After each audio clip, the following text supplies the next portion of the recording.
Hi, this is Shane with the Rational Trader. It is Thursday, and I stood aside today, so zero here. It was a 150 point overnight range, and the market was just absolutely berserk. What was the range today? Let's see. So it was pretty high, 270 total. So, wow, this is going to be ugly here on the weekly. Let's see. Here's the weekly for the NASDAQ. Well, it'll be interesting. That certainly looks like we're going to close the week down 4 weeks in a row, breaking a pattern that we've seen in these previous sell-offs where they bounced, like right here. You can see it bouncing and then continuing. Even here, this brutal week here. The following week was at least marginally up, but then it starts. It settles down a bit in terms of its range. So if we close the week down, that looks pretty ugly for the markets. People that have been kind of hanging on, hoping for the turnaround, will start to give up, and the selling will continue. Would be my view. So let's see. In terms of trading, it's been interesting because we're actually seeing some reasonable results in SIM, and the results are. The discussion we're having in the room is, well, how much of that result is just randomness versus assessment of what's going to happen next and a good prediction. My view is that it's randomness. There's too much volatility in the market to look at the order flow and see what's happening. It's just the market's whipping around too much. What kind of bears out my view is that I've got members who are also simming because I'm standing aside, so they are as well. And they're getting, some are getting whacked and losing, and others are doing okay. And so that's a function of the fact that the market's moving so quickly. Not everyone's getting the same data at the same time. And so the machine learning system makes a prediction based upon the data it has, right? But the market's moving so fast that there's just basic data delivery issues. Let's take a look at what this showed here. This is actually a different rev. This is Rev 70, something I'm testing here that I'm moving towards. Let's see what we did here. Do I still even have it? Oh, I don't have the show order fills on, do I? I do. Where is everything? Oh, there it is. Okay, so let's see. Let me find where it begins. The computer got really slow here all of a sudden. So we start trading at, I haven't looked at this yet, so we start trading here at 7:05. So the 1s and 2s are debug codes. We're not doing the simplified price action predictions at the low volume node, though. That's a sort of a painful miss. 227 short right there.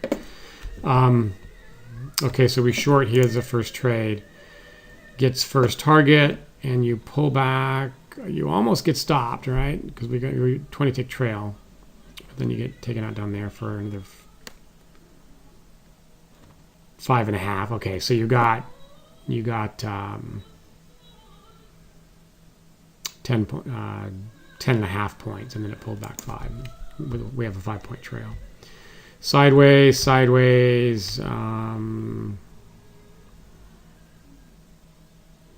No longs there. Where's the value area? We're below the value area, aren't we? Because we're just falling. Yeah. Okay, no, at this point, we are inside the value area. That's the value area high right there. Okay, all right. All right, and 69.50-ish, okay. All right, making some predictions around these low volume nodes. I'll talk a little bit at the end about what the problem here is with the wild ranges like this. Boy, there's a nice break long right there. You don't get filled, but wow, that's a sweet looking trade. Nothing on that pullback.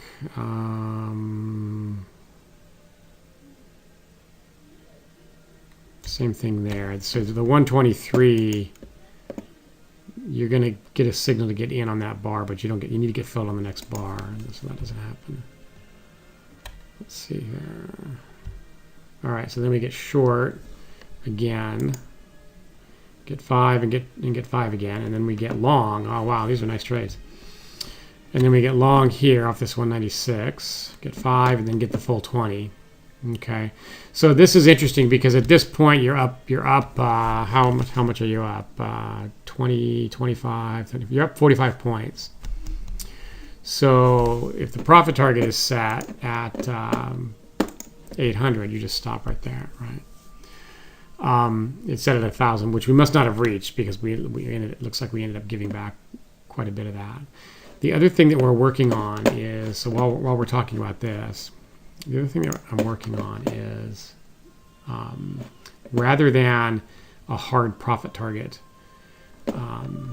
which I don't like. I don't like limiting your profit, limiting your upside.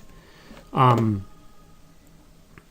I'm working on I have it down here, a different way where you specify, well, how much am I willing to give back? How much am I willing to give back after I get up to a certain point? So it's not done yet. I've got a logic error, and I'm missing an input. I need an input that says after I'm up X dollars, at that point start executing the logic that says I don't want to give back more than Y dollars. So let's say I get up 300. I don't want to give back more than 150. So something like that. So I'm working on that. That's a better approach, I think, than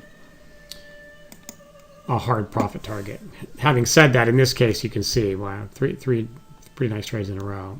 I imagine the rest of this is going to be giving stuff back.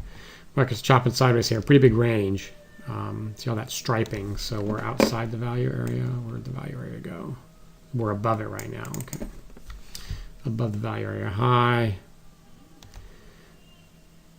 I have to say I like the fact that we're not doing anything here. This is ugly, choppy, sideways market here. This is the right place to be looking. All right, I do like that.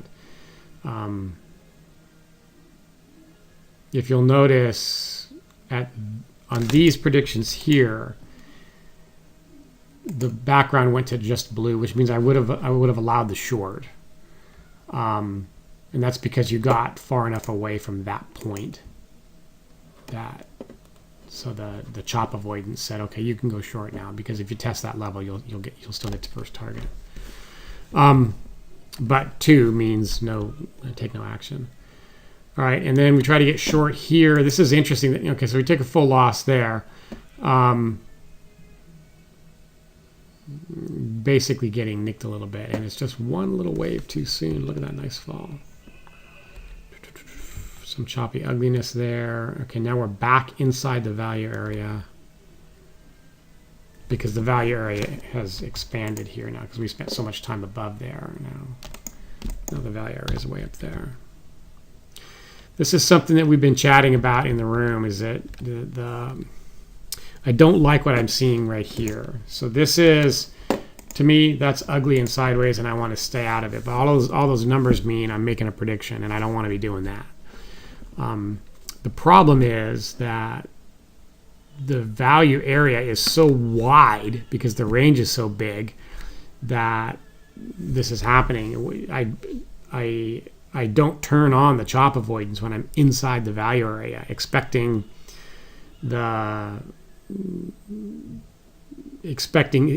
in being inside the value area to be in an area that has more volume, and therefore the low volume nodes have more relevance. And this is not happening here in these conditions. So I don't like this at all, what I'm seeing here. If the market's going to stay like this and I got to adjust to it, one of the things I'd implement is chop avoidance inside the value area.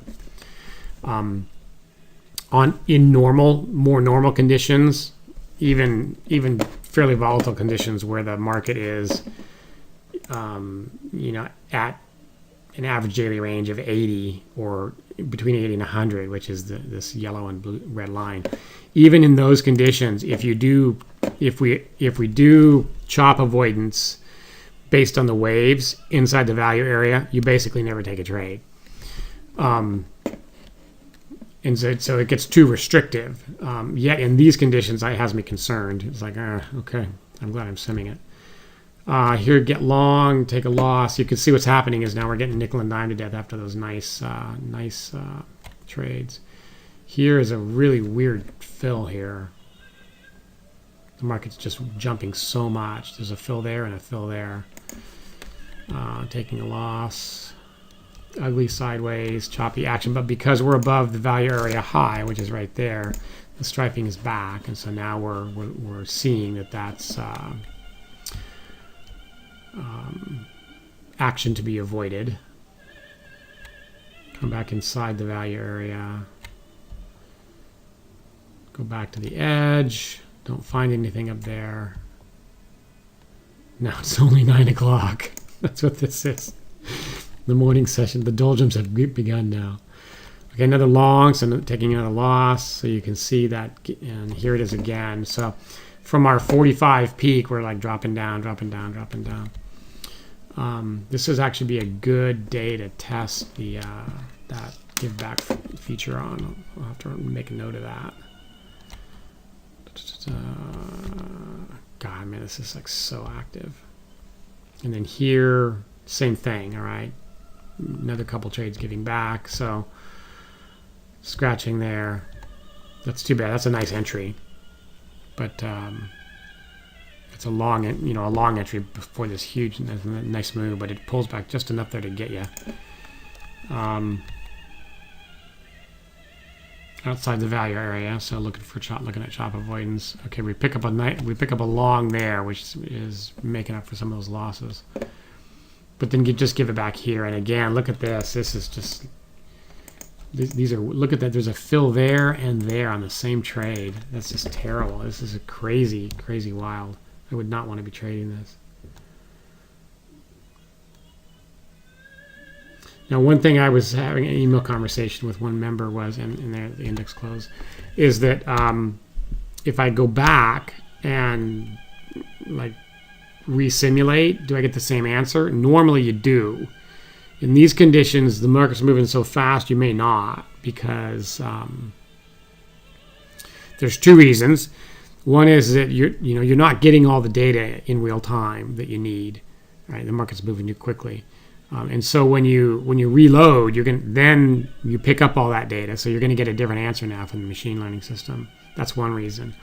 The other is that the markets are moving so quickly that it's often difficult for the simulation or the replay to figure out what actually happened in what order, especially if you're running at high speed. So a lot of times we run, we tend to run these replays at, some people are running them as 480 times normal speed.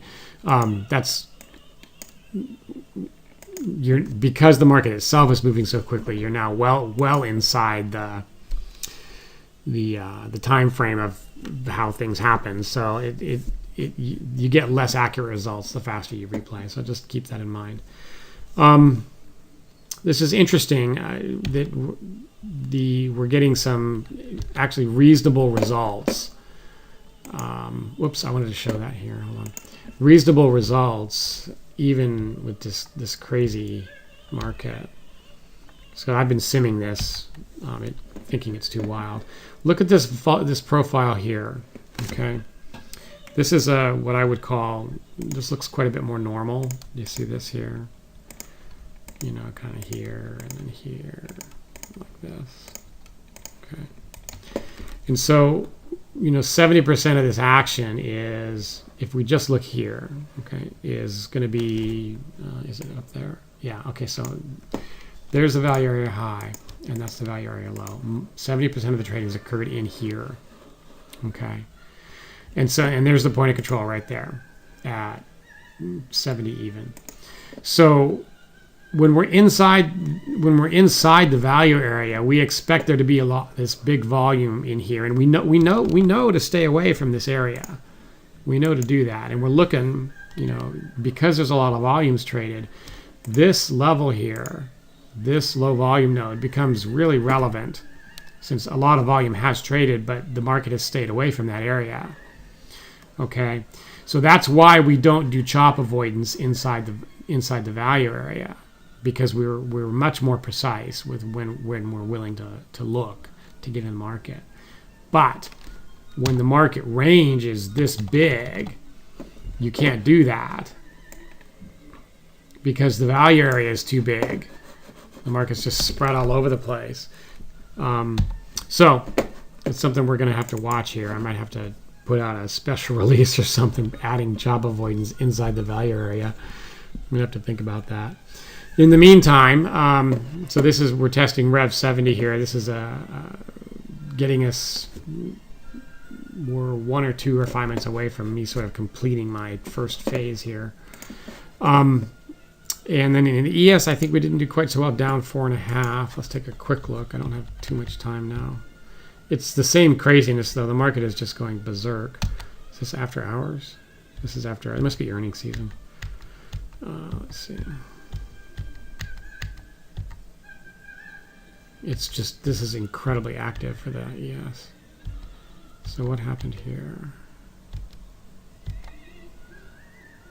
That's 9 o'clock, so trying to get short there, and you can see it's just a little too volatile.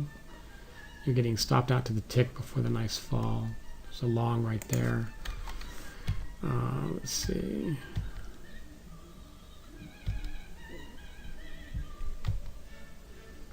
I don't see much else. Oh, here we go. So there the system thinks I should just, it's trying to get short there, but then the market's going up. So what else here? Again, you have the same problem, is there's low volume is just kind of all over the place. And it's really not what we want to see. What we want to see is sort of kind of what you see here, where the market blasted through, all right, and then that node gets set, and you pull back to it, not quite, and you pull back to it. Okay, make some predictions here. But then, you set one there, and then there, and then there, and then there. And this is not what, that's the same one. That's not what we're after. That's not the normal behavior that we're interested in taking advantage of, because the volatility is too high. Let's take a quick look at oil. Oil looked like it took one trade that lost. Is that right? Oil is, I think the range bar height is too high. I'm gonna change that. So it was, wow, it was really late in the day too. 11:15. Now this is interesting because it used to be that the oil pit closed at 11:30, and so you kind of just stop then. You can see how it quiets down quite a bit. So that must still be the case. Here's 11:30 here, and then that's 1 o'clock. So nothing happens basically after 11:30. Though I still have this running through 12:40. I probably should cut that off at like 11:10 or so. But in general, I think that there's movement here. The market's it's not as bad as it was, where when it was down in the 50s, it was there wasn't enough movement to warrant trading it. You got to like what you see in terms of, okay, the orange bars mean I'm looking for something. So I like that. That's the right place to be looking. And this as well. This is the right place to be looking for a prediction. Same thing there. You'd like to have gotten something down here, right? But there isn't a low volume node down there or an edge. Instead, you've pulled down to the point of control, which is, in the indexes, that's the choppy trading of death here. But in the commodities, it's not clear yet if that's a problem or not. In this day, for sure, that's pretty nasty. So a couple things. The model that I built for oil was what I would consider a model for volatile conditions, just because that's the mindset that I'm in right now. But I wouldn't call this a volatile market here. So so there's a couple things I need to do there. One is to make the model for less volatile conditions. All right. In other words, basically a model that's built for volatility is one that requires that the signal be clearer. So because the signal to noise ratio changes dramatically when you throw all this, just basically everyone's just throwing trades at it's like throwing paint at a wall, and so the model itself is much stricter. And so I look at this and I go, well, I think maybe you're being too strict, right? Because these are exactly the right places I want you to make a prediction. But if you're requiring the signal be so clear, it might that expectation may be unreasonable since this market is not that volatile. All right, that seems reasonable. So I'm going to adjust that. I also think that we can drop this down from a 10-tick bar height to to 7 or 8. And I think the easy thing to do, though, is change the model first. Leave everything else the same. Change the model so we're not quite so strict on the signal to noise ratio. And then take a look at that and then decide if we want to alter the bar height. The reason that I'm interested in altering the bar height is that you need that price action to help figure out what to do or when to do something. And so shorter bars will give you more price action, but they can also just give you more noise. Now, back in the day, when oil traded between, say, 70 and 70 was the low end, the super low end, and 110, it kind of ranged between 80 and 100 that was kind of its normal range. We had one time when it spiked all the way up to 140-ish. We used a 10-tick range bar then and did okay. And now, since we're at the low end of that range, it occurs to me that that means there's less activity, there's less volume, and so we might want to see more. We want to introduce more noise into the. I didn't phrase that correctly. We want to introduce more movement into the waves. So these waves are built around 10-tick range bars, and so we want to change that and see if that sort of optimizes for these conditions here. All right, so for members, what we're going to do is I'm going to leave this at 10-tick range bar, but change the model to not be so strict in the signal to noise ratio. I was actually just thinking it through here as I'm talking about it with you. I realized that what I did was build a model that has the expectation of the same volatility as the indexes, which is simply not the case. So, of course, we're not going to get as many trades in these locations as we'd like, but these are clearly the locations to be looking. I like what I see here. Okay, so that we'll do that this weekend and introduce that next. Okay, I'm done. I need paper. No, I wouldn't get it for you. Don't break my computer. Okay, you can get it. That's fine.